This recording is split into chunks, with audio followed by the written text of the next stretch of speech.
पुणे महानगरपालिकेच्या निवडणुकीच्या पार्श्वभूमीवर प्रभाग क्रमांक 3 मधून भाजपच्या उमेदवार ऐश्वर्या सुरेंद्र पठारे यांनी महिलांसाठी स्वतंत्र जाहीरनामा जाहीर करत प्रचारात वेगळा ठसा उमटवला आहे। लोहगाव, विमाननगर आणि वाघोली परिसरासाठी सादर करण्यात आलेल्या या जाहीरनाम्यात महिला आरोग्य, सुरक्षितता, कौशल्य विकास आणि सक्षमीकरण या 4 मुद्द्यांवर भर देण्यात आला आहे।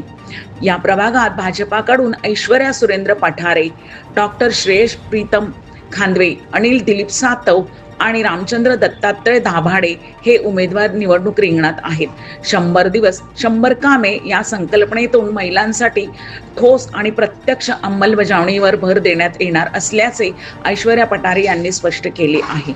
महिलांवर केंद्रित या स्वतंत्र जाहीरनाम्यामुळे प्रभाग क्रमांक 3 मधील राजकीय लढत अधिकच रंगतदार झाली असून आता मतदारांचा कौल कोणाच्या बाजूने लागतो हे पाहणे महत्त्वाचे ठरणार आहे।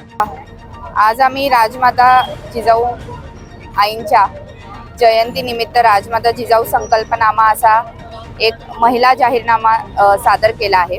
या महिला जाहीरनाम्यात 4 पैलू आहेत। एक महिला आरोग्य, दुसरं महिला सुरक्षितता, तिसरं महिला कौशल्य विकास आणि चौथं महिला आर्थिक सक्षमीकरण। या 4ही पैलूंवर आधारित हा जाहीरनामा आहे आणि आमच्या प्रभागातील खास तर लोहगाव आणि वाघोली या भागातील महिलांसाठी आम्ही हा जाहीरनामा सादरीकरण आज केलं या जाहीरनामाचं आणि घरोघरी जाऊन आम्ही या ज्या सुविधा आणि ह्याच्यामध्ये ज्या योजना काढल्या आहेत याची अंमलबजावणी येणाऱ्या काळात करू असं मी सांगू इच्छिते। पारस मुथा यांचा रिपोर्ट।